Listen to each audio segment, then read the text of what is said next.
I'm incredibly happy and excited to be here. So many innovations here, so many nice people around, just a blast.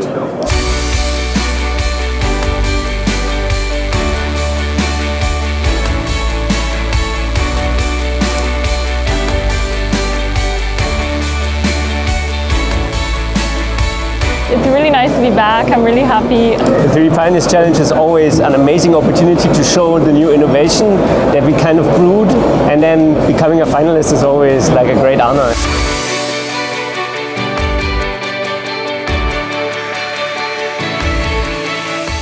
It's really good to be able to connect with other finalists and just see all of this coming live together is amazing. So I made all my way from Poland just to come here, but it was definitely worth it.